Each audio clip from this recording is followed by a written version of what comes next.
Hi, this is Phil, and I'm here to tell you all about the Capes and Lunatics Patreon. Get early access to all of our interviews, including the monthly Chichester chats with writer and comic book legend D.G. Chichester, new episodes of classic Capes and Lunatics shows, including The Quantum Zone, This, That, or the Third, and many, many more specials, all completely uncensored. Access starts for $3 a month, full video when you pledge $5 a month. Check out the link in our show notes, or go to patreon.com/CapesandLunatics. Hope to see you there.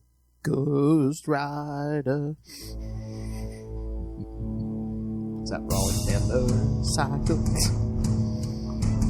That's right, kids. Welcome to the first episode of Marvel Tales for October. Getting some more scary content here. Yeah. Alright, so you know me, I am Phil, and joining me as always, I guess this time the Owl of Vengeance it is. Justin the Owl getting on the bike and revving it up to talk about Ghost Rider. I usually try to figure out ahead of time. I'm like, which way is he going to go? Is he going to go Ghost Biscuit? Is he going to go Ghost Biscuit? I was like, oh, it works. Biscuit Rider. Biscuit Rider.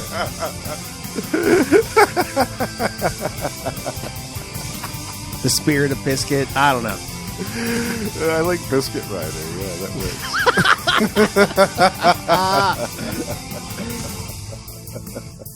Works for half my team. Justin, Lilith. Yeah. All right. So yes, this time we're going to be covering the first 4 issues of the 1990 Ghost Rider series. Our the first reboot with Dan Ketch and everything, and then yes, we also throwing in the bonus. What if Volume 2, number 45? What if Barbara Ketch had become the Ghost Rider? Yeah, I love that one. All right, so did you read this when it first came out, Justin? I did. Yeah, I picked this up right off the stands, and I was so excited. It was so different than any other comic book I'd ever read. Like, the paper was black. Just everything about it was different than any other Marvel comic book I had read up to that point in 1990. And I'd been reading comics for, I think, 5 or 6 years up to that point. It was so cool. And I didn't really have a frame of reference because I didn't read very much, if at all, anything of the original Ghost Rider. I only knew about him tangentially through some other stuff. So it was like a completely new slate. And yeah, I loved it. I thought it was so cool. It was, especially this first issue. What a great introduction. Oh, yeah. Yeah. What about you, Phil? Did you get this when it came out or after the fact? A little after the fact. It's funny because it's like a little, probably maybe 2 years down the road, because it was so weird because I know at some point they put out like a 7-issue miniseries, the original Ghost Rider Rides Again, which like reprinted the last 14 issues of the original series. So I kind of read that before I actually dived into this series. So like, interesting. Well, I had friends talking about this series. I was like, man, but you should read the original Ghost Rider, because like I was falling in love with like the original Ghost Rider. It was already like early 90s. I was nice. Yeah, and that's some good stuff too. The original Ghost Rider. A lot of those are DeMatteis issues. So yeah, so good. Yep. They've actually collected a bunch of those in an Epic collection recently called Hell on Wheels. So any listeners that haven't checked that out, snap that up because it's excellent. But so you got started collecting around like issue 25 or 26 or something like that? Yeah. Probably like a little after 25. Probably around the X-Men crossover when they teamed up with the X-Men and fought the Brood. Around that, the one I remember, what was that first like big event? It was I think it was it might have been close to, was that when they first started coming out with Spirits of Vengeance, which they did Ghost Rider and Blaze Spirits of Vengeance. Yes, the Rise of the Midnight Sun. Yeah, it might have been like the very start of like the Midnight Sun stuff. Yeah. Mm-hmm. Okay. That was a good era to start in Ghost Rider, actually, because you had, for one thing, you had Joe Kubert on the artwork. It's like, oh my God, wow. Mm-hmm. Like this legend is working on Ghost Rider in 1992 or whatever it was. It was incredible, just mind-blowing. Oh, yeah. And then you have this crazy story, and they kept this mystery going for years. Howard Mackey and all these people kept this mystery going for years about what is Ghost Rider. It's not Zarathos. it's not Lucifer or it's not some demon that we've already seen. Who is it? What is it? They kept that mystery going for years. You know what? That's interesting because it's like I thought they said, it was never Zarathos, but then I thought I read something within the last year where they're like, I don't know if it was Howard Mackey or someone was like, the original plan might have been, oh, hey, yeah, we're going to make this Zarathos with like amnesia or something, but then at some point they changed gears, so I don't know. Mm-hmm. What the behind the scenes thing was, but yeah, I'm like, there were at least talks about that. It's like, oh hey, why don't we make this Zarathos with amnesia or something? Because Zarathos had gotten pretty crazy towards the end of that original series. Yes, and when he reappears in the pages of this series later on, he's absolutely bonkers insane. Yeah. Oh, we got to cover. It would be cool to talk to Howard Mackey sometime and ask what his original idea was. Yes. There's so much '90s Howard Mackey and yeah. All right, I'm writing that down. I'm going to try to get Mackey. Ghost Rider, nice. Spider-Man. I mean, I'm sure there's other stuff I'm not remembering on the spot. Yeah, he wrote Web of Spider-Man for years. Love that. There's trying to be something else he wrote that I can't remember. Hold on, yeah. Was it one of the X titles? Maybe it might have been. I'm sure if I look at X Factor. Oh, it might have been. Yeah. After DeMatteis left, or right around that time. Yeah, he's one of those guys where it's like you'll look at his biography and it'll be like, oh yeah, he did that. Oh yeah, I forgot he did that. I forgot he did that. Yeah. It's so good. I love it. All right. Should we dive into these issues? Yes. Yeah. We got a few to talk about tonight. Yeah. All right. So, except for the what if issue, I have synopses for all these. So nice. All right. There we go. All right. Ghost Rider Volume 3, Number 1, from May 1990. Oh yeah, this thing must have been. Oh yeah, it was oversized, wasn't it? Because it was a whole $1.95. It was, yeah. That was a big deal in 1990. Oh yeah, it is 48 pages for $1.95. Yeah. Oh. Yeah. Close your eyes and envision it, kids. It happened. Well, close your eyes and envision it, kids. Well, that too. Yes. Yeah. All right, Life's Blood. As we said, writer Howard Mackey, penciler Javier is it Javier Saltares? Yeah. Inker Mark Texera, colorist friend of a friend Gregory Wright, letterer Michael Heisler, and editor Bobby Chase. That's another name we got to talk to. Gregory Wright. I mean, that guy was all over the place in the 90s. He was like he did coloring, writing. Writing. He wrote Silver Sable. Yeah, it'd be great to talk to him. That dude's been all over. And he witnessed so many important things that happened too behind the scenes. Yeah, it'd be great to talk to him. From what I hear, it sounds like he's a pretty fun guy. You gotta sit him down and be like, tell some embarrassing stories about Chichester. Get some dirt. Exactly. Nice. All right. After a 7-year absence from comics, 7 years, kids. 7 years, yeah. The Ghost Rider returns in a new role as the Spirit of Vengeance. The reemergence occurs on Halloween night in the Cypress Hills area of Brooklyn, New York. The new beginning of the Rider in Marvel Comics starts with Barbara Ketch dragging her younger brother Daniel into the Cypress Hill Cemetery to visit Harry Houdini's grave. I forgot about that. Daniel continues to try and talk Barbara out of the excursion as he follows along with the camera bags. Cypress Hills is known for its cemeteries. This cemetery, however, is one of the most notorious for tales of witchcraft, cults, and religious fanatics. Child abductions have been attributed to all of the above. 1 year previous, 5 kids from Rockwood disappeared here, and Daniel is rightfully scared. Ignoring Daniel's pleas, Barbara insists on seeing the psychic's attempt to contact the magician Houdini from beyond the grave, with pictures for proof.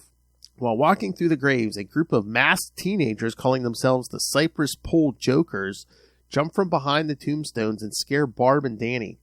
After making fun of Danny and the fact he almost jumped out of his skin because of silly masks, They attempt to steal the camera bag strapped over his shoulder, but Barb is too quick for them and fights off the teens.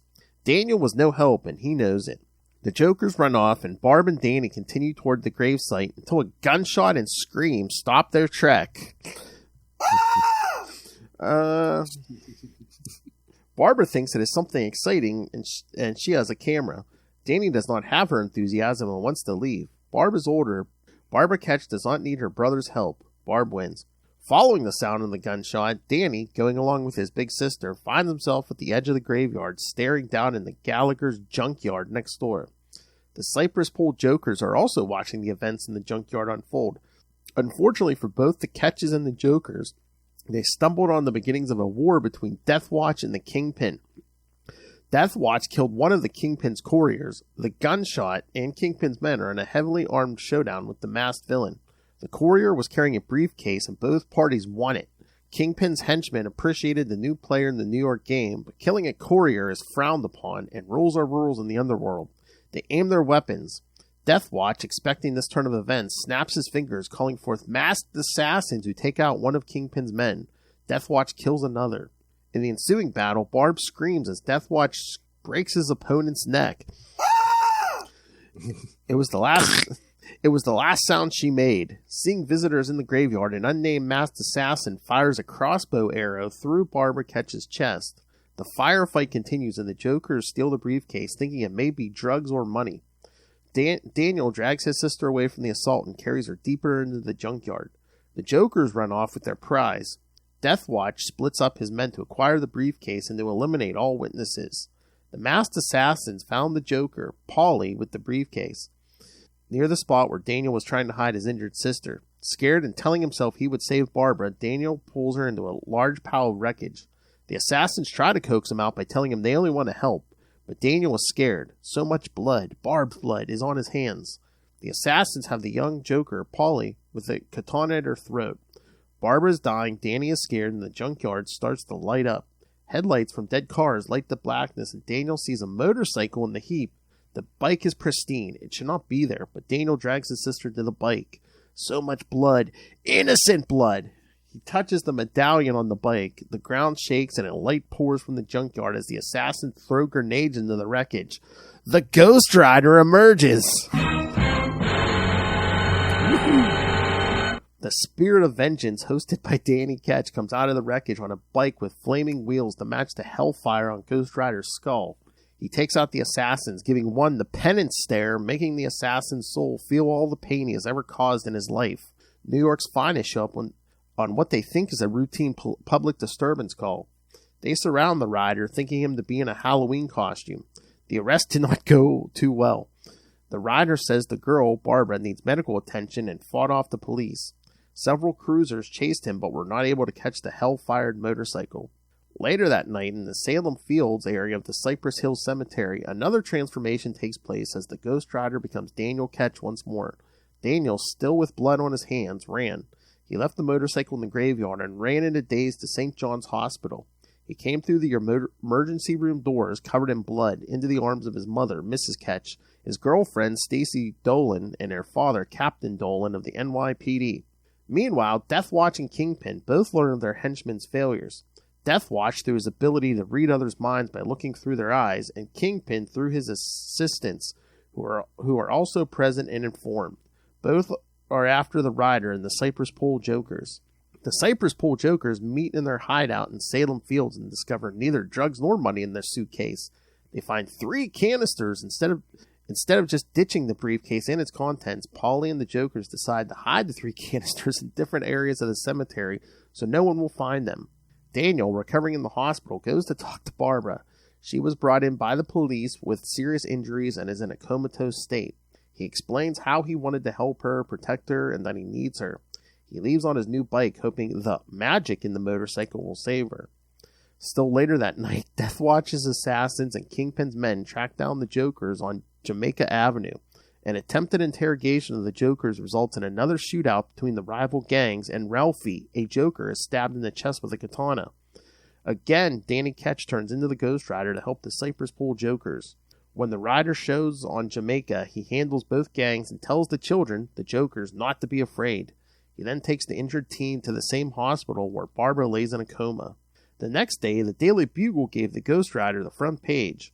Was he a deadly criminal who fought off the police with a flame-wheeled motorcycle, or a hero for saving a kid's life? I bet he's a threat or a menace, you know. At least. The Kingpin nor Deathwatch cared. They wanted the canisters. The Cypress Pole Jokers and the Ghost Rider, Danny Ketch, on the other hand, sat in the hospital and listened to his sister's heart monitor, wondering why he could not save her and what he had become. And again, 48 pages, but modern comic could never tell this much story in one issue. There's so much story in this issue. Yes. Yeah. There's a lot going on in here. Yeah. What did you think of this one, Phil? It was good. I mean, I wonder if they're just like, I'm sure modern, 1990, they're like, okay, let's kind of have him become bond into the Ghost Rider in a more innocent fashion than just, you know, remember Johnny Blaze made a deal. It was to save his stepfather's life, but yeah, let's not have him make a deal with the devil, you know? Right. Yeah. Yeah, I love that, how he just kind of casually finds the motorcycle buried in the midst of this pile of wreckage in this junkyard. Mm-hmm.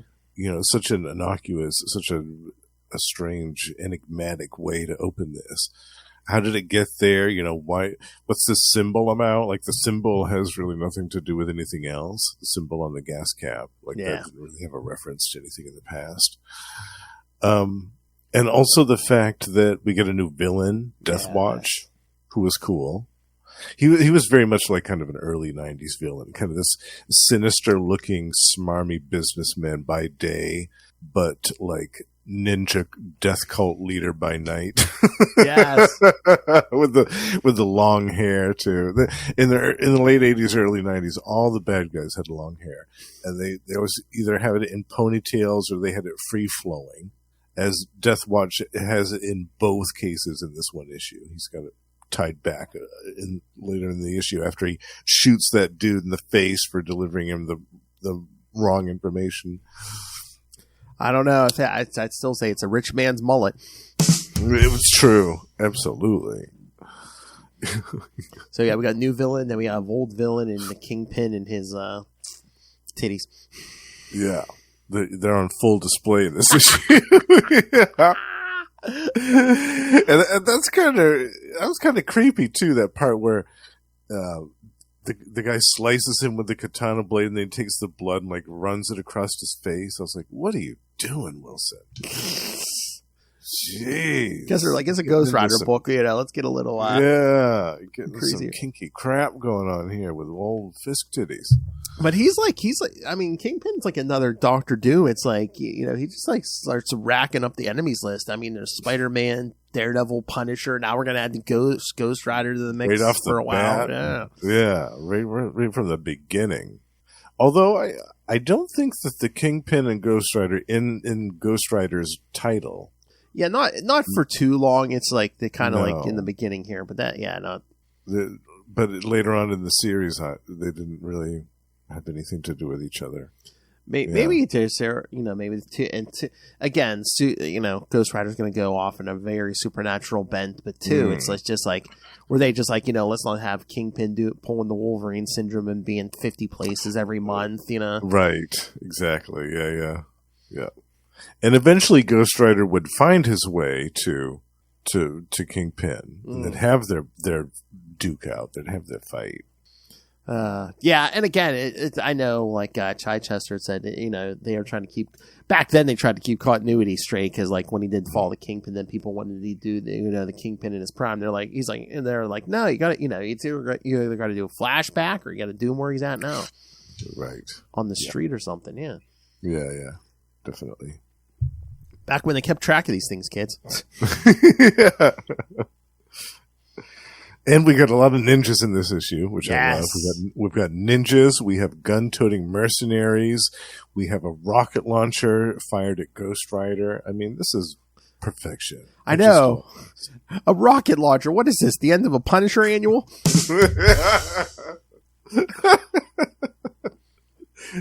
Well, it happens towards the end of the issue. Yeah, that's when you know it's getting towards the end, folks. There's a rocket launcher coming out. So yes, a new 90s Ghost Rider is born, or shall we say a new gratuitous guest star of the 90s is born. Yes. It starts here, folks. To join the ranks of Spider-Man, the Punisher, Wolverine. In very short order, actually. We'll see one of them. It's so funny. It's like, I know. It's so funny because it's like three of like maybe like Marvel's most violent characters at the time were like the big draws, and Spider-Man. And Spider-Man, yeah. Although the X-Men were getting really big around this time, too. Those were selling like hotcakes. But again, if no one else, Wolverine shows up in your book. Yeah, that's true. He's the big draw. Yep. But again, it's what is it, like issue 37 of Ghost Rider? But wasn't Wolverine? But he actually got an Archangel appearance. Oh, at right. one point, yeah. Yeah, I liked that. Yeah, this whole series is good. I wish that there were more of it on the app because there's only 25 issues. Yeah, I think. yeah, and that's a shame. I hope Marvel puts some more on there. I actually have almost this entire series in floppy. Ooh. I think I'm missing only 6, 7, 8 issues, something like that. It's around 10 issues. Yeah, maybe it's 10. But yeah, I just love it. I love it. I love the direction they took later on. When they started to actually explain the origin of the Spirit of Vengeance. It was cool. It was really cool. It's a great series. I hope they collect it in epics and stuff. I think they actually started to. I think they only made us wait, like 10 years for the final issue? I know. Yeah. Yeah, we'll eventually get to that one. That's cool, too, that they actually gave that series a proper ending. Yeah. And they had the proper creative team to do it. The original artists. Yeah. Yeah. All right, I'm looking at the app here. Yes, this series, it goes up to 18, 19, 20. Goes up to issue 20, 26, and 27. Oh, it was at the X-Men crossover. The X-Men crossover, yeah. Then you got 28, 31, and 93. Oh, what? Yeah. 93? They jump... Oh, Lord. Well, I was going to say, wait, is that the Rise of the Midnight Suns crossover? But it's 28 and 31. I'm like, where's 29 and 30? Yeah, that's crazy. They've got to fix that. I know. Yeah. You would think that'd be a popular character. That's like when there's like big holes like in a Spider-Man run or something. I'm like, Spider-Man sells. Right.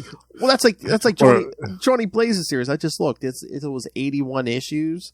61 are on the app. Wow. I'm like, really? That's impressive. I know, but it's like you can't put that last 20 in? Oh, right, yeah. And those were the ones that DeMatteis did, right? Last 20?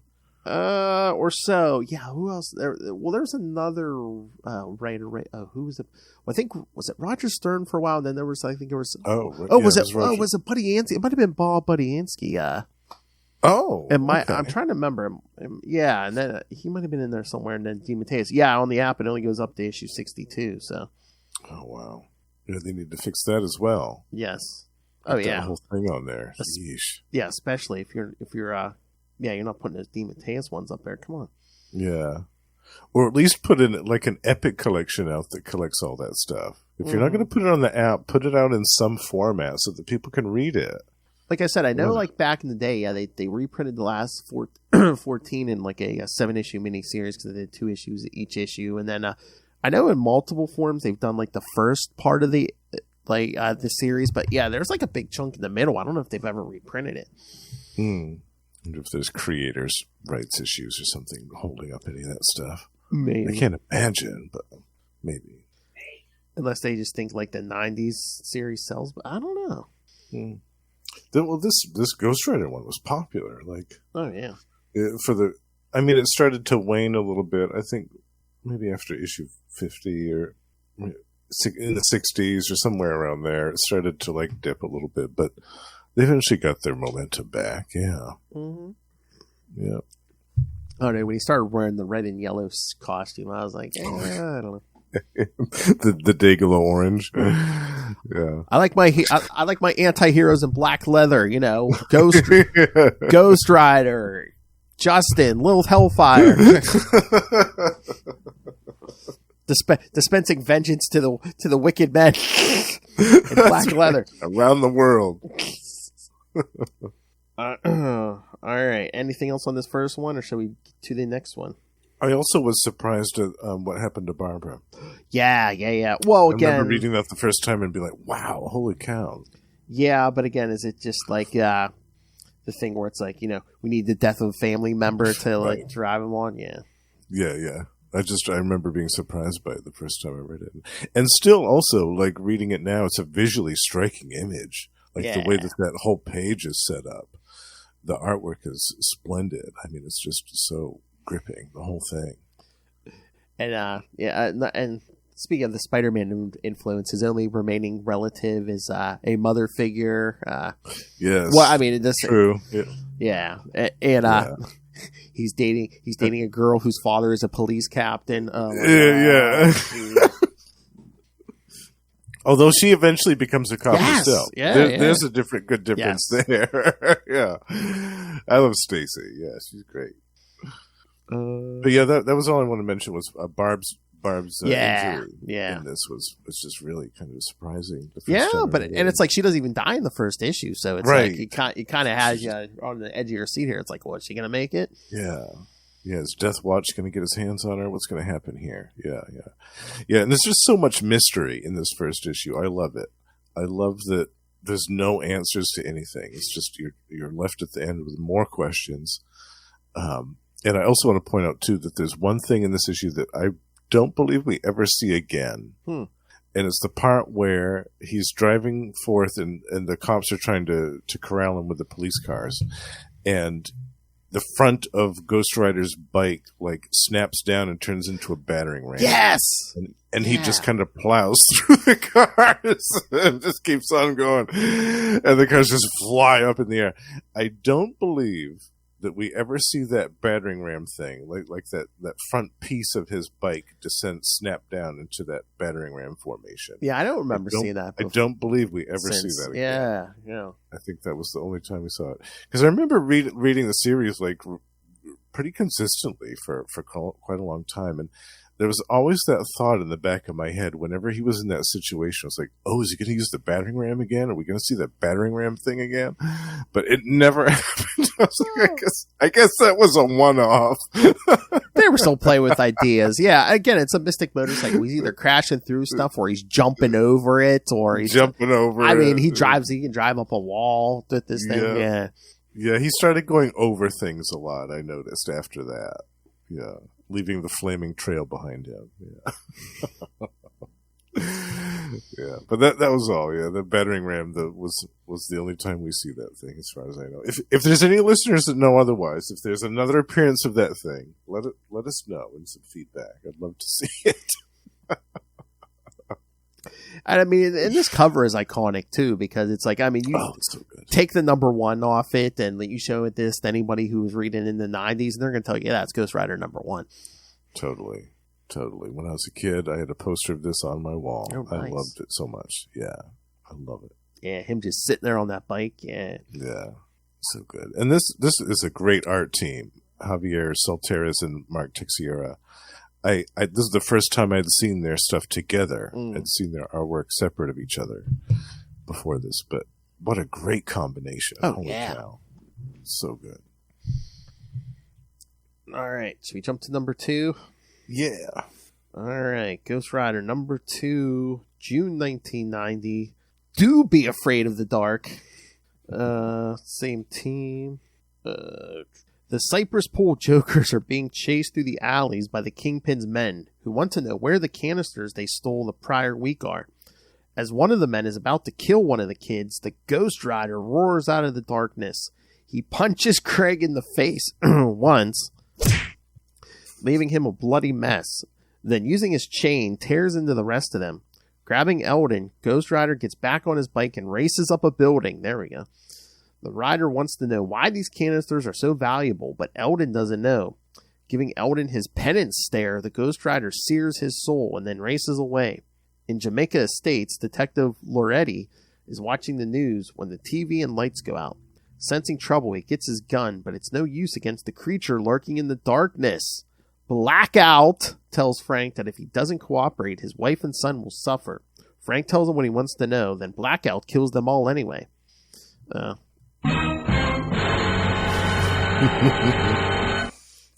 The next day, Blackout goes to the offices of International Contractors Unlimited, the front for Deathwatch's operation. There he updates Deathwatch on what he's found out. In the hospital, Dan is visiting Barbara and tries to talk to her about what's going on with him and the Ghost Rider. That night at the home of Ralphie, he's playing Nintendo. Original Nintendo. Yeah, so you definitely know which era this is from, kids. Yeah. when the game and the lights go out, he calls for his parents, but there's no answer. Not having a flashlight, he tries to light a match, but there's no light coming from it, even though it burns his hand as if lit. He hears a scream and goes to the hall where he hears a scream and goes in the hall where he's met by Blackout. Ralphie tells him that if he wants his parents and kicking away from Blackout finds their dead bodies in their room. Blackout knocks him through a window, but the Ghost Rider is there to catch him. Blackout leaps at him, but Ghost Rider grabs him and tosses him away. Picking up a shovel, Blackout swings for his head, but Ghost Rider shatters it easily. Blackout grabs Ghost Rider's wrist and throws him through the wall of the house, using those seconds to get away. So yes, kids, now we've introduced another new Ghost Rider enemy. Another Blackout. New villain. Yeah. Blackout. What do you think of Blackout, Phil? Interesting. I mean, again, it's like, very a more supernatural threat because I'm trying to remember the original Ghost Rider, there weren't a ton of supernatural villains. Of course he was trying to stay a step ahead of the devil in the beginning and stuff, right. But there was a while there he was fighting regular super villains and stuff, or towards towards the end of the series. I remember there was times he would just fight. There's one issue where he just fights a regular guy because this drunk guy just starts terrorizing the carnival, and Zarathos just comes out, just starts messing with the guy. Yeah.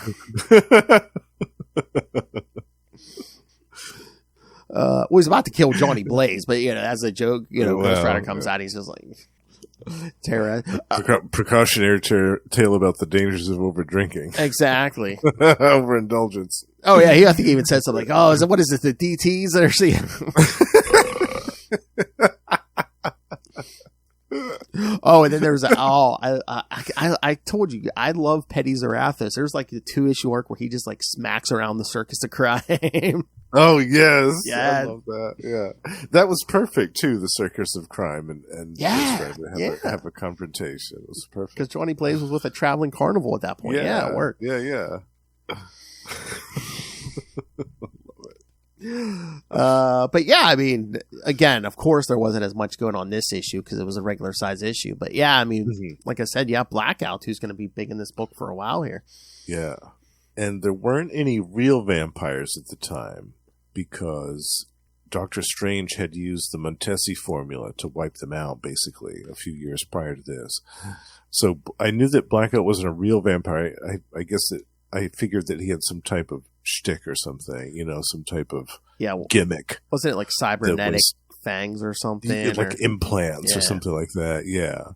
But I liked the fact that Deathwatch had this ability where he could kind of relive the moments of death that happened through Blackout's eyes and get information that way. I thought that was cool. I liked that whole sequence. Yeah, and he was reliving his kills, Blackout's kills and stuff. We're thank you. Yeah, I need a cigarette now. That's better than Coke. Thank you. Everyone loves cocaine. The poor man. I can't let that poor man rest in peace, can I? I know he would approve. Yes. Yeah. And also, Blackout's a nasty piece of work because he kills that. Well, he attacks that cop and he's like, "Tell me what I want to know, or I'll kill your son and your wife," and he kills them anyway. Yeah. So he's killing families, killing kids. Yeah, killing kids, and then this kid at the end, Ralphie from the gang, he kills. He just goes in and indiscriminately murders this kid's parents and attacks him in his own house. Yeah, and of course he's going to kill this kid. Obviously, he has no compunctions about killing kids. It's crazy. Yeah, this guy's nasty. So he's killing all kinds of innocents. So yeah, we're setting it up here. So it's like whatever fate befalls Blackout, no one's going to be shedding a tear over this guy. Exactly. We're making him a really evil piece of work right from the beginning. I love the part too where he swings that shovel, and Ghost Rider smashes it just so casually, and he's like, "What? How?" So good. I know. Smash it.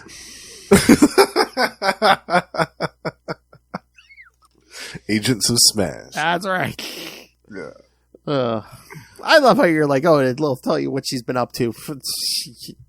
I don't know if I want that evidence. Well, it might be an edited version of this. Oh, story. Maybe. Yeah, that's true. Yeah. Yes, well, if you hearing this on the podcast, she's back. But yes, as we record this, yeah, she'll be back in like a little under a week, kids. So yeah, just in time for Spooky Month for October. That's right. Yeah. Remember, kids. Oh, you don't want to know the things I've done.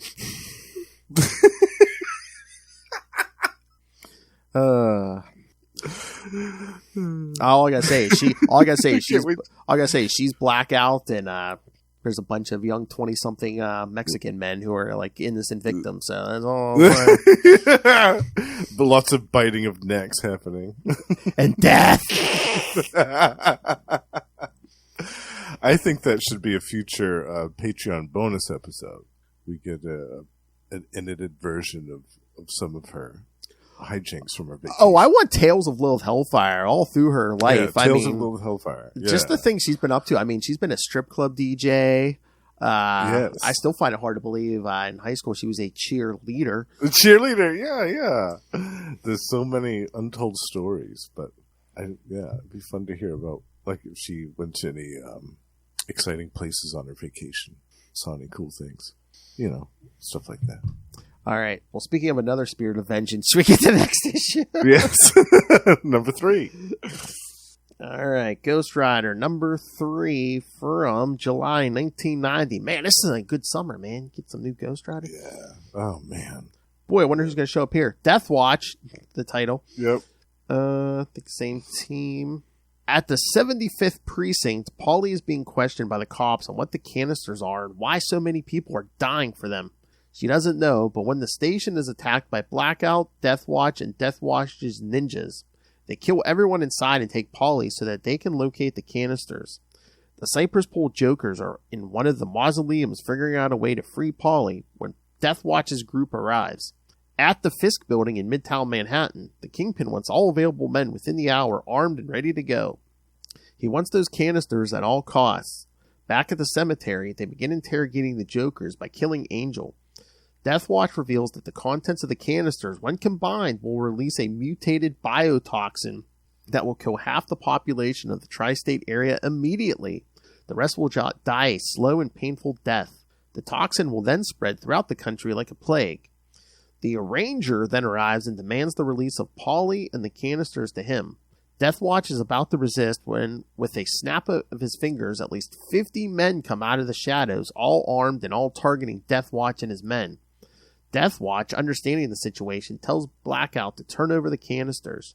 Enraged, Blackout kills the Arranger and runs into the darkness with the canisters and Paulie in tow.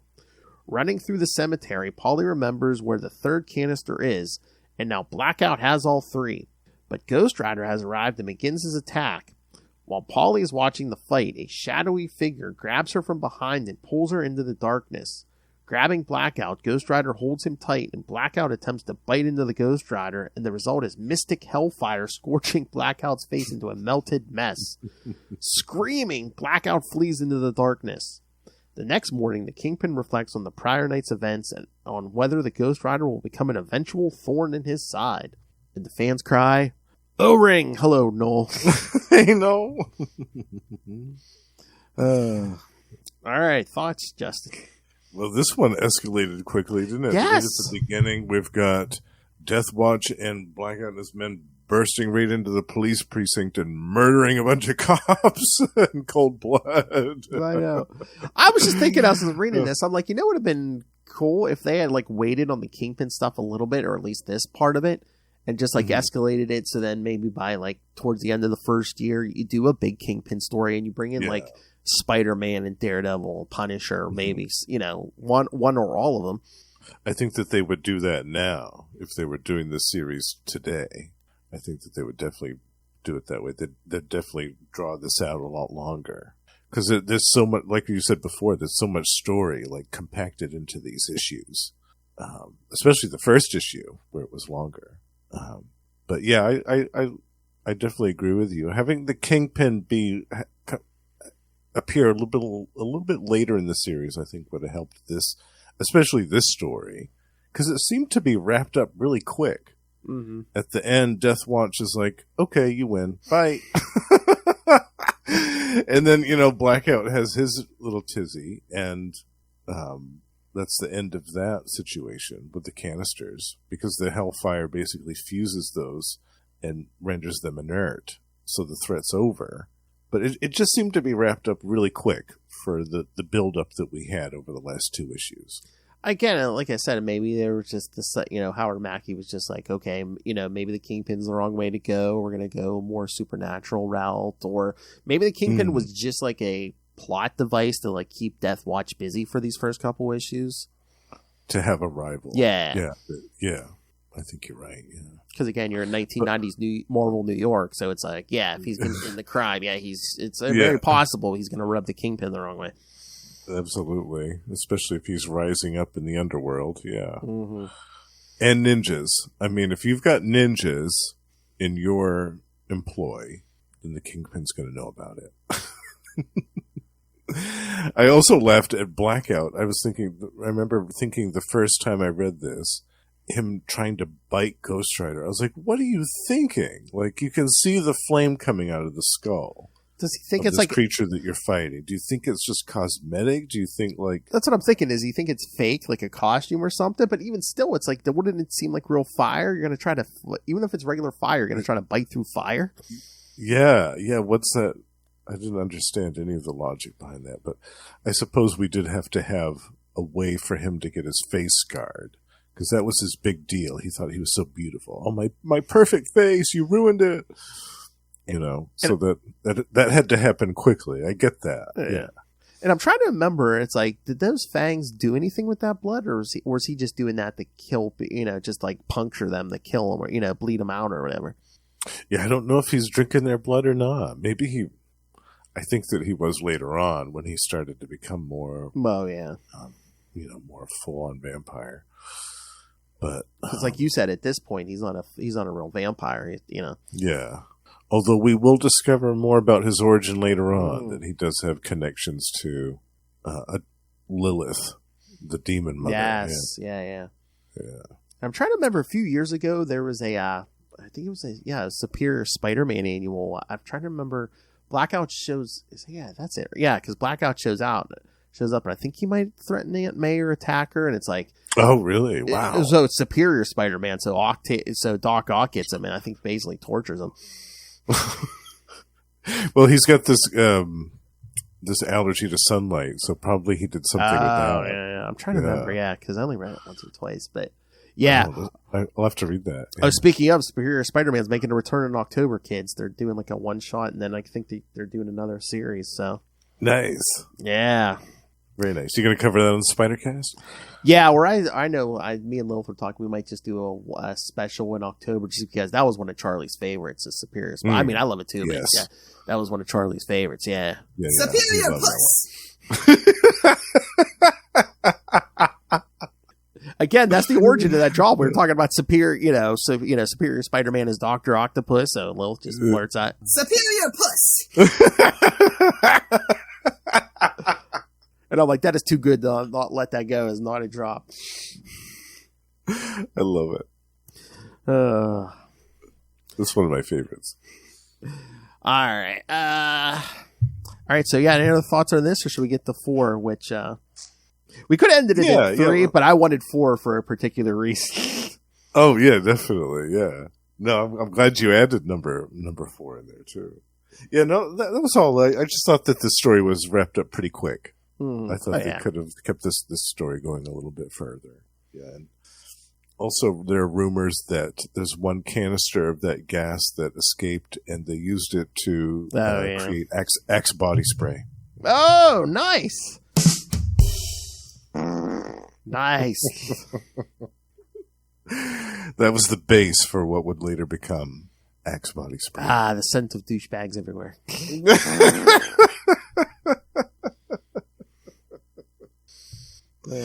Yes, let's move on to number 4 with Mr. Hyde. Yes.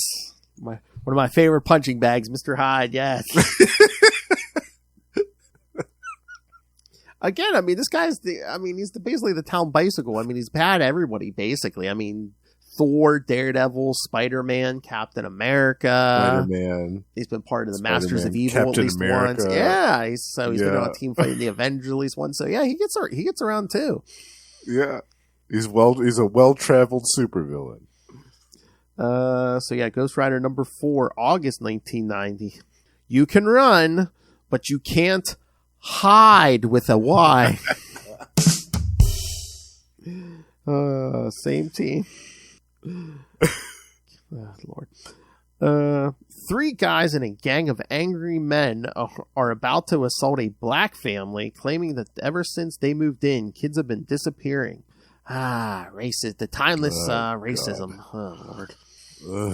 Yeah, here we go. That's the thing. It's like, stuff like Nintendo, dates some of these stories. It's like, you could be reading a story from the 40s. You could be reading a story from the 90s or today. It's like racism. Why doesn't racism go out of style, I know. It's crazy.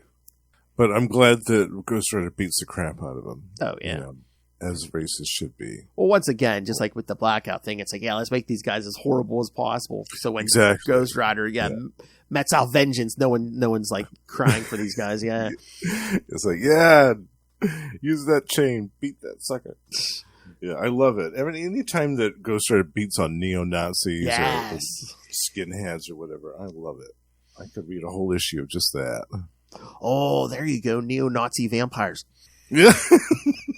Think about it. They're like, oh, yeah, we're the really white race. Yes. Yeah. Yes. Okay.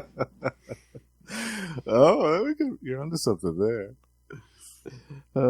Seriously. Oh, my God. Like, think about that. Like, Hitler had, like, his own division of vampires. They, like, survived until, like, the modern day. Yeah. Yeah. A secret coven somewhere. Like Ghost Rider fight him. Captain America. Yeah. Captain America. You get Blade in there. You could get Doctor Strange. Oh, yeah. Yeah. There's lots of potential for stuff. I love it. That's a great idea, Phil. Oh, thank you. Ghost Rider comes to deal out vengeance, and we are then taken to a bar where a drunken bar goer harasses a worker. No, it's not Lilith Hellfire Kids. She gives him a punch, and he rambles on about being beaten by the Hulk and Captain America. Recently. Mm-hmm. But yeah, the Hulk, I remember that's 368. So close. Yeah. It was Joe Fixit gave him the beatdown. Yeah. Yeah. But she will feel his fury now. Not on the first date. The bar's bouncer stops the man from hitting her and tells him he has had too much to drink and it's best if he leaves, and throws him out. Dr. Kelvin Zabo comes back in the bar and strikes the bouncer with a beer bottle and flees. Jeez. Danny Ketch is shown in the Cypress Hills Cypress Hills turning back into himself. Dr. Kelvin Zabo runs into a parking garage where Ketch is about to store the bike to hide it and make sure no one gets their hands on the bike. After putting the bike away, Ketch and the person who helped him store it run into the biker gang chasing Dr. Kelvin Zabo. After refusing to let them go further to look for Zabo, they subdue Ketch's friend and lock him and Ketch in the garage's guard station.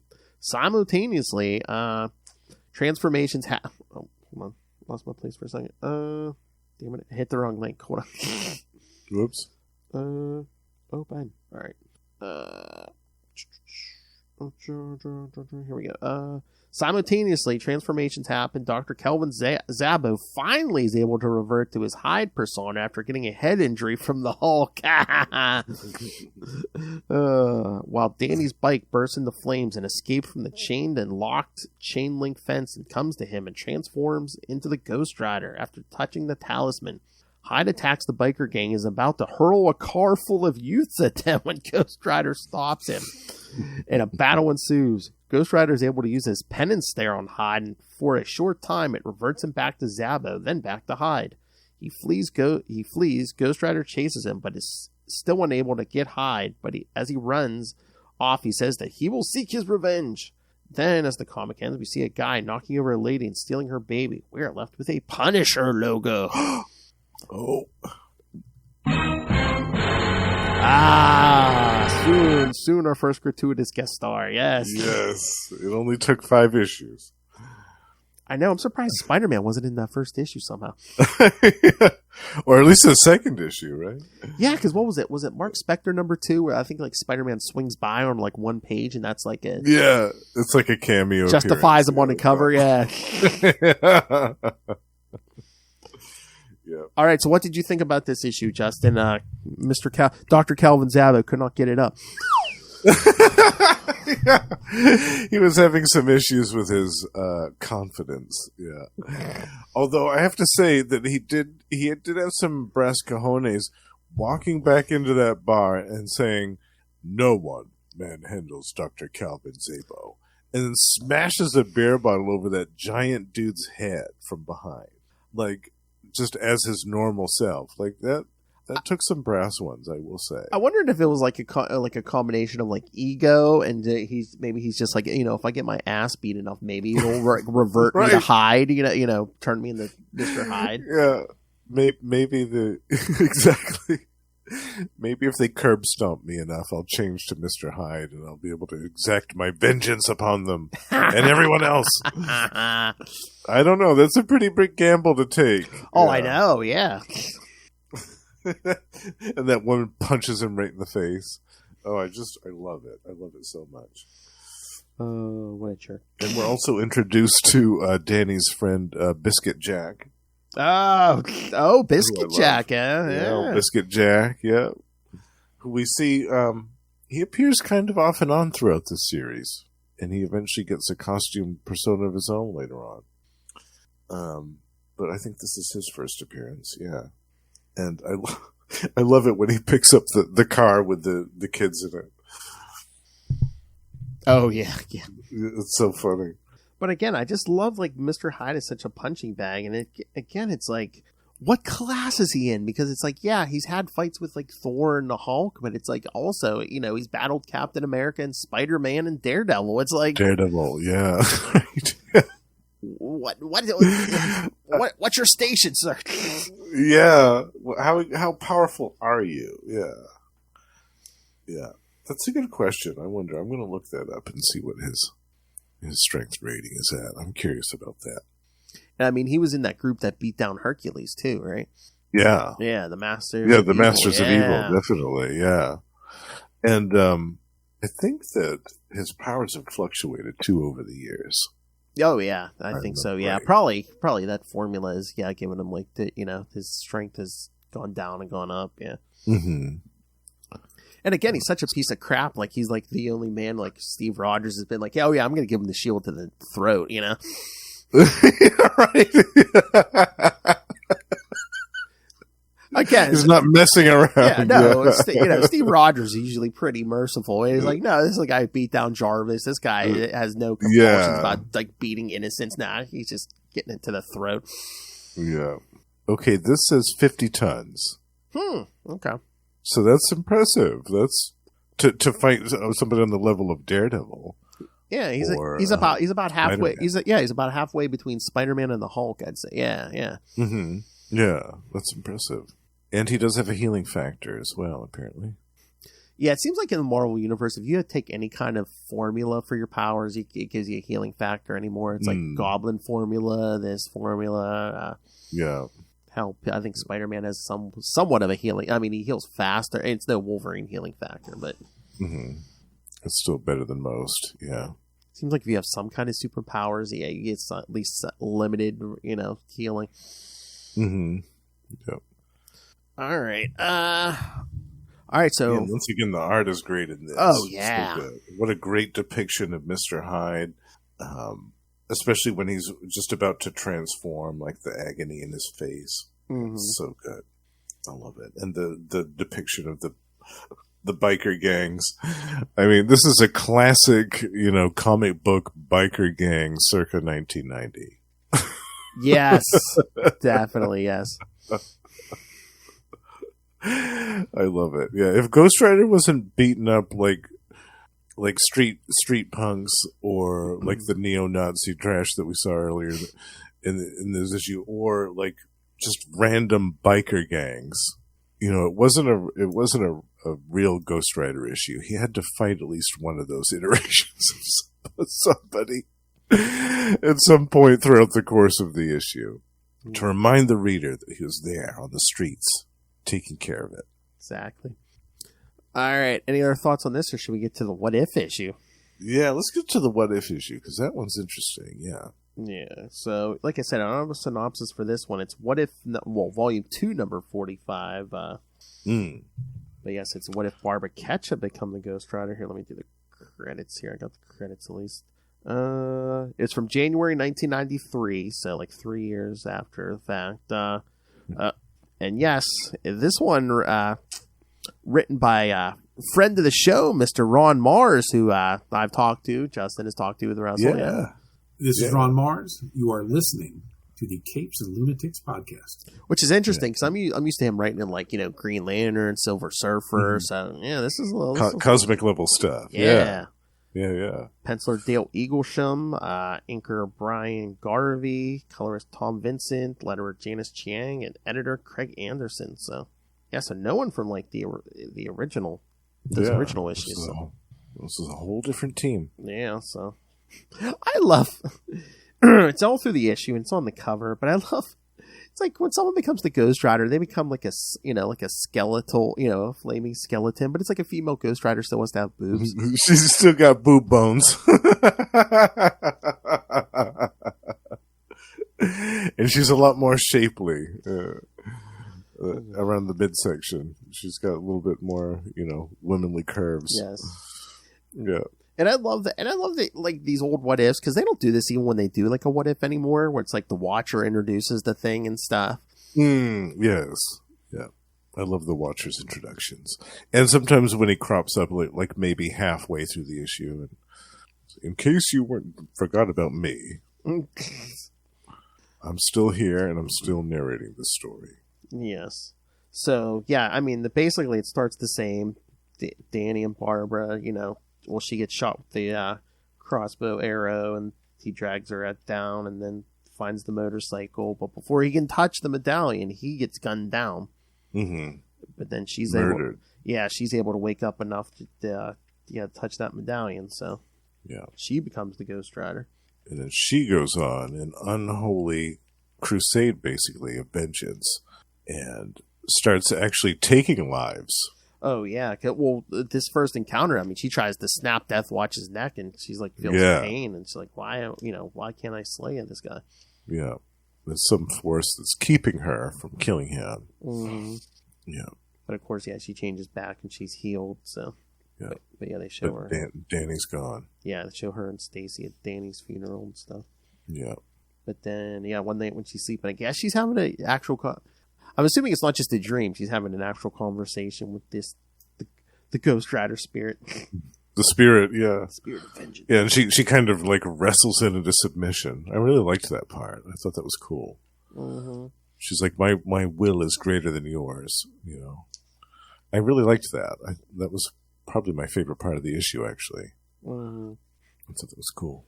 She goes out to the bike and she wants to transform, so she basically like nicks her finger to get that innocent blood to hit the bike. Yeah, that was cool. And it looks she finds some muggers who are about to be gonna try to become rapists, and basically, I guess I don't know if she stops them. I don't know if she kills them, but basically she roughs them up. I think it's kind of implied that she, at the very least, injures them pretty severely. Oh, they're screaming, so yeah. Yeah. There's broken bones and nothing else. Yeah. But yeah, she tracks down Deathwatch and kills him. Snaps his neck. And he's not the last. Oh, no, no. He is not the last. I mean, we didn't get this far, but yeah, she gets the Zodiac, Hag and Troll, the Scarecrow, Mr. Hyde. Mr. Hyde, yeah. She's just on his back, like, choking him with that chain. Using the chain. I laughed about Hag and Troll, too, because I remember when you and Lilith covered... Oh, yeah. The Spirits of Venom storyline that featured Hag and Troll. I remember all of her comments about Hag and Troll were so funny. Oh, God, I was dying. I was dying in that episode. And I love how Marvel and DC have a Scarecrow. Yes, and they're very different. They are very different. Yeah. The Marvel Scarecrow is downright scary. Oh, yeah. Especially the depiction that in this series, in the Ghost Rider series, made him really, really scary. Yeah, really creepy. Yeah, that DC Scarecrow just uses gas. Yeah. Yeah. Oh, yeah, the Marvel one uses his pitchfork. Yes. Oh wait, Justin. DC's Scarecrow. Who's he the villain of? Batman. Oh. My favorite character. Ray's like, son of a. Almost made it to the end of the episode. I know. He's like, we're an hour in. I thought I was home free.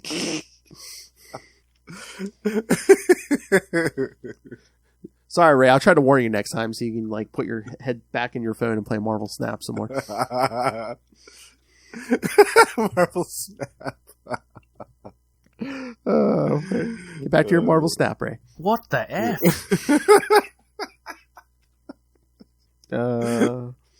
All right. So Barbara is the Ghost Rider. Well, they see her in the encounter with Spider-Man and Hobgoblin. Leads Spider-Man to seek out some help from Doctor Strange. Yeah, because she kills Hobgoblin. Yeah, and Johnny Blaze enters the picture. Yep. But yeah, because Johnny says we met, and Spider-Man's like, I don't remember. It was a while ago. Yeah, he tells him he used to be the Ghost Rider. Because shouldn't that be Spider-Man's first thing? He's like, wait a minute, was there another Ghost Rider? Yeah. Yeah, he looked different. He had a different motorcycle, that's for sure. So yes, they're trying to figure out a way to bring in capture the Ghost Rider. And I like how they do it, too, because Doctor Strange weaves a spell over Johnny Blaze and Spider-Man to make them look like Deathwatch and Blackout, which, of course, sends Ghost Rider into confusion convulsions. What? I thought you two were dead. I know, that's funny, because it looks like Deathwatch pulls out that Hellfire shotgun. Yes, which at this point in 1993, readers had seen quite a bit of. Oh, yeah. That looks like Blackout's shooting some webbing. What trickery is this? That's why I love, like, Doctor Strange drops the illusion and Ghost Rider goes, Spider-Man and some shotgun-toting vagrant. Vagrant, yeah. That was fighting words. Again, what? Just because he's wearing the coat and he's got the ponytail? Is that what it is? The ponytail, yeah. And the sunglasses. Yeah. He wears his sunglasses at night.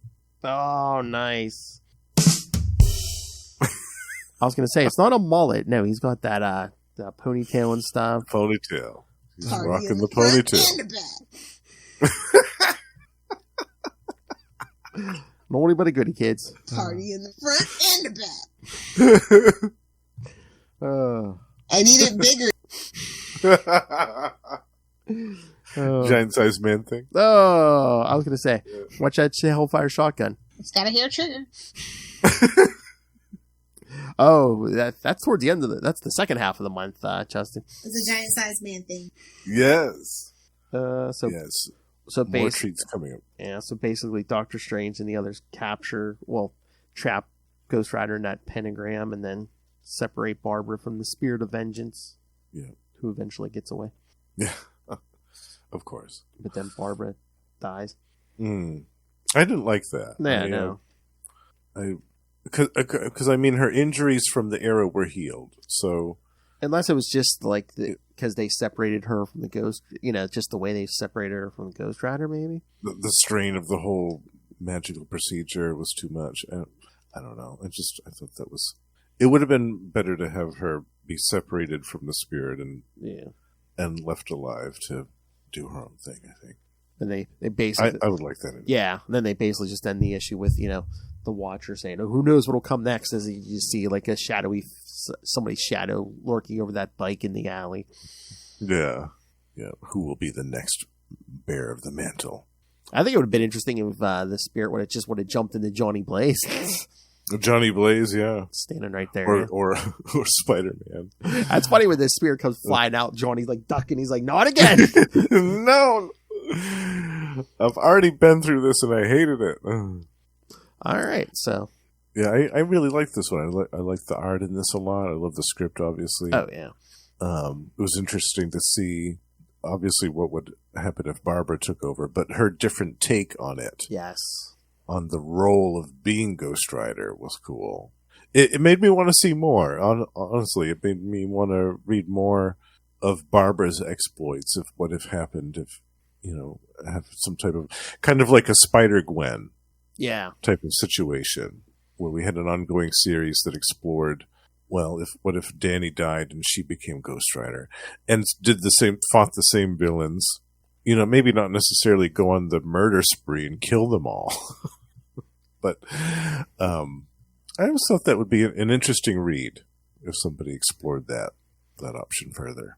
Yeah, and again, it's like that story with like a lot of these heroes, where people are like, well, why don't they just kill their villains? It's, like I hear that all the time. It's like, well, why doesn't, who kill all his villains? Batman, my favorite character. Well, at least the Joker. Yeah. Right. Oh, I'm sorry. He, ha, ha, man. Okay. Why doesn't who kill he, ha, ha, man? He, ha, ha, man. The grinning ghoul.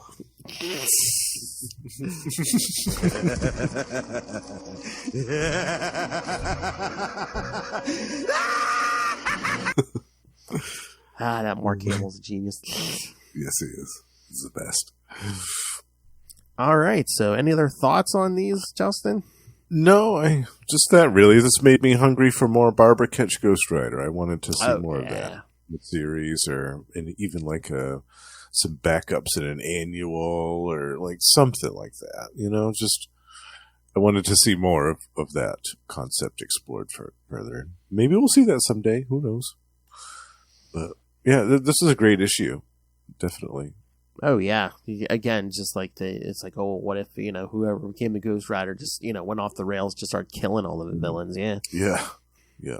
And became a pretty powerful threat that needed to be dealt with. Yeah. You imagine just like she's just like broke into a prison, started like massacring all the prisoners and stuff. Yeah. Using that chain, turning that chain into the blades and just like mowing everybody down in there. No, don't kill me. I just stole somebody's car. I'm only in here for jaywalking. Oh, it was 93. I'm just in here for some marijuana. No. Yeah, I only had a doobie on me.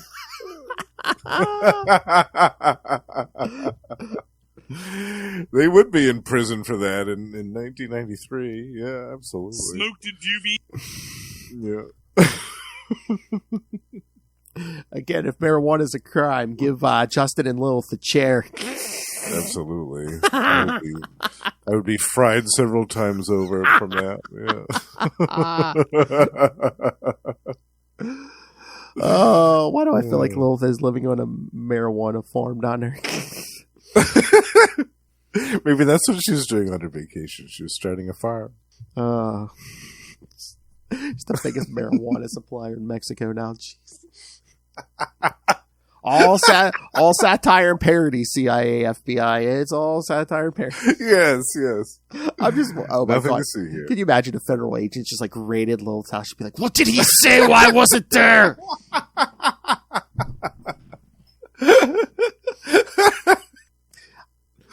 go away for 1 month. Get the federal government at my door.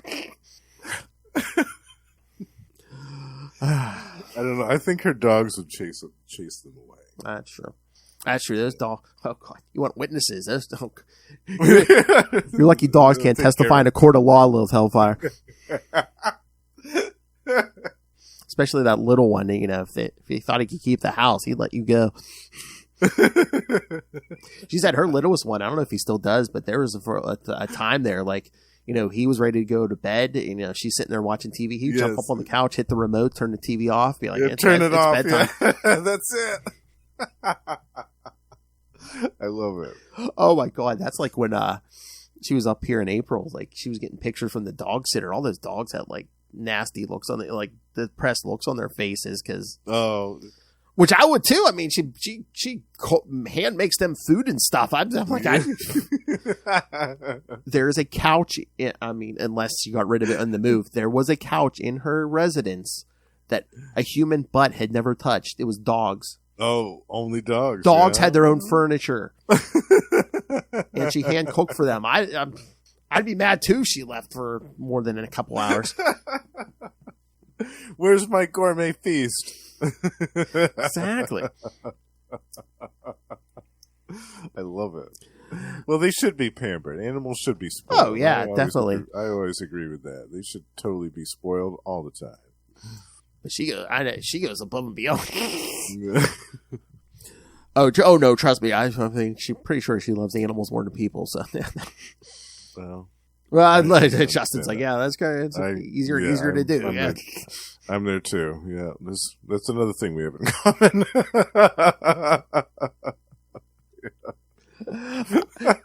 Well, that's the other thing. She met my mother. I knew my mother would like her, but once she found out she was a dog person, I'm like, yeah, that sealed the deal. Oh, yeah. There we go. They were talking dog medication and stuff. Oh, yeah. Oh, nice.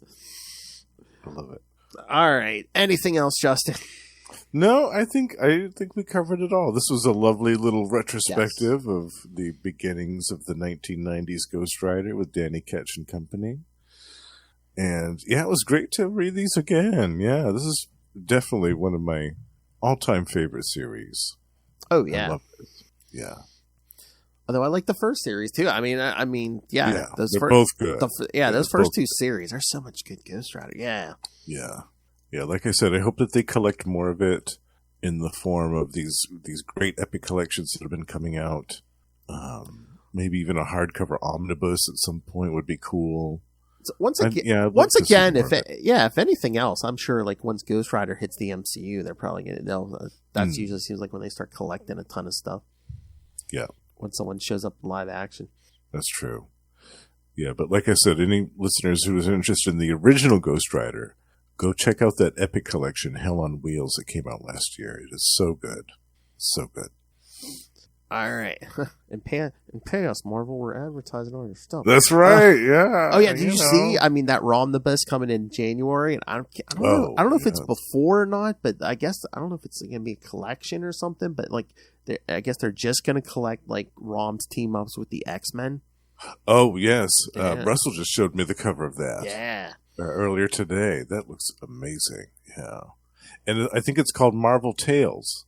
So they must be doing this imprint of Marvel Tales that's like reprints of team-ups and things. Because remember they did that earlier this year for Wonder Man and the Beast, that miniseries that we covered on Wondercast. Yeah, they do that every so often now. It seems like I think they did that for Black Widow maybe when that movie was out. Like every so often they'll like put together some older stuff. Yeah, they'll just slap Marvel Tales on the cover. Yeah, Marvel Tales. Yeah, it's cool. I like that. Thank you, Marvel. Yeah, help with the Google search. Help with the Google search.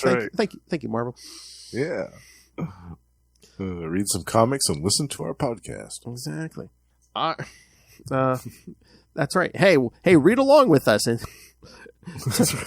turn the page when you hear the magic beep. Your mother's a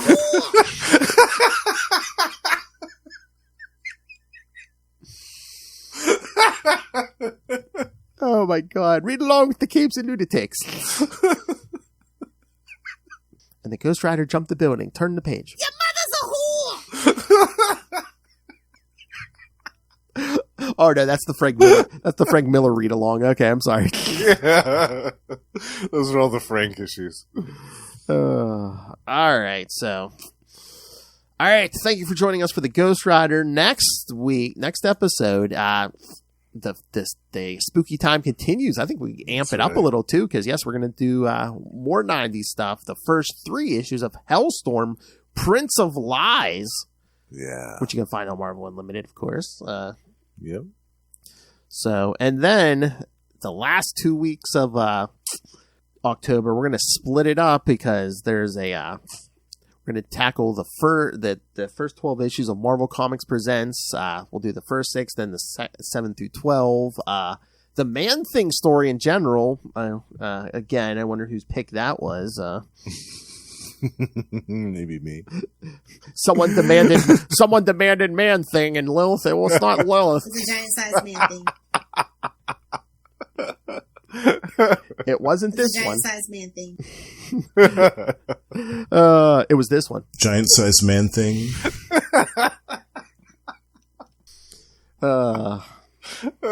And hopefully, if we can work it out, maybe we'll have a guest or 2 on for those. So. Yes, hopefully we will. Hopefully everything will align properly. I would love that. Hopefully we'll get some more hands on deck to handle that Man-Thing. Giant-sized Man-Thing. Extra large. Wow. Well, it is 12 issues, you know. Magnum size episodes of Forward Tales.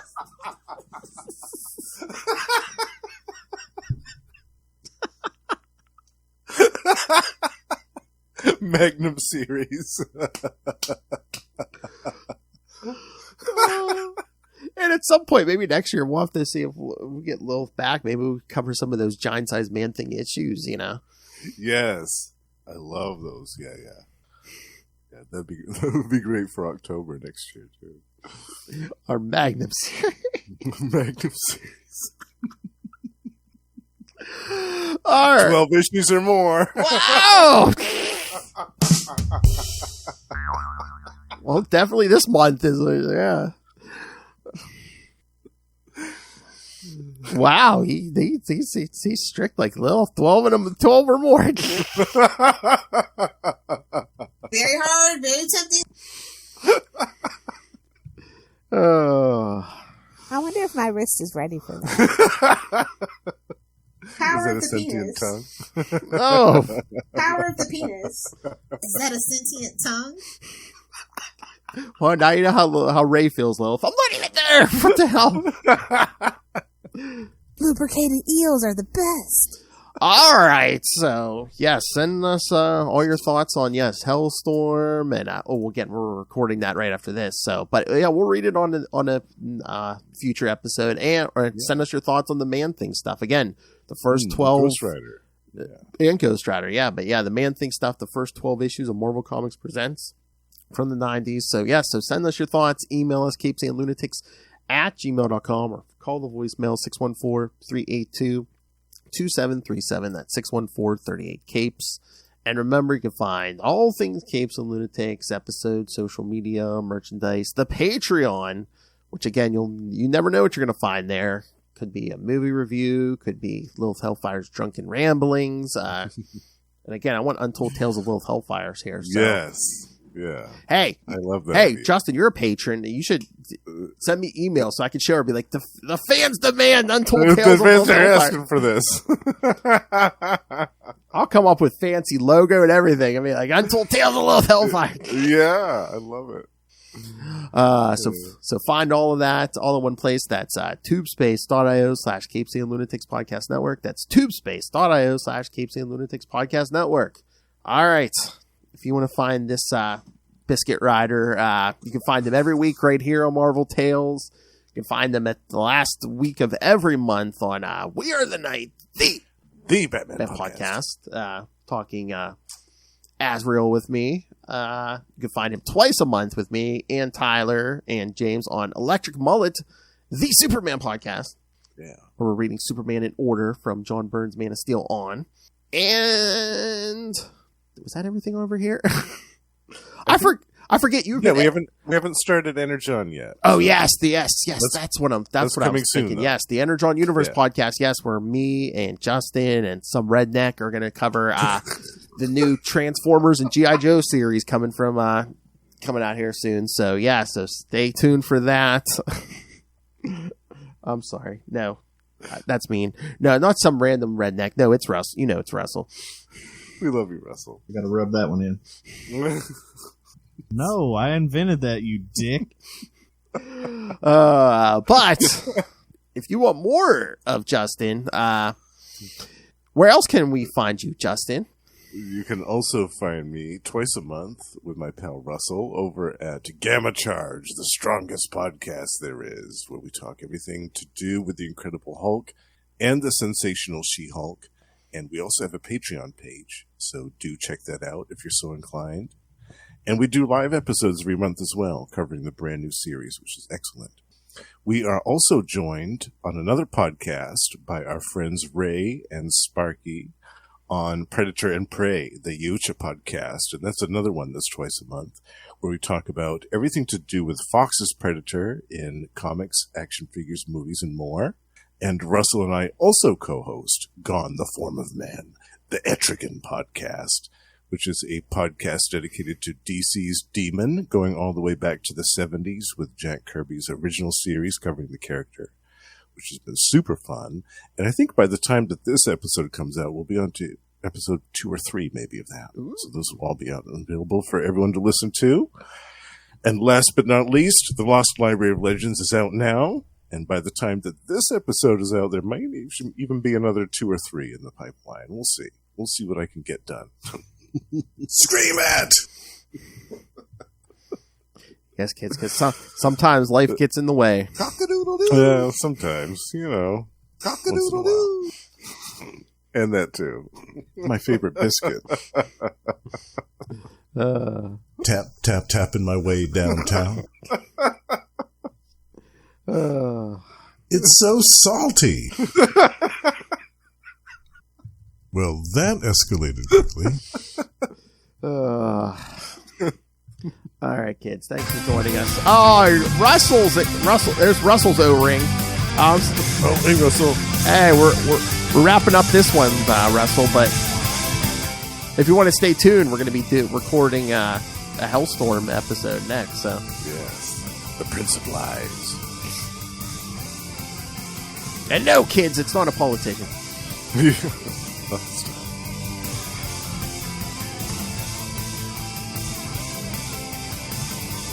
All right, kids. Come back next time. Vengeance will be watching. That's right.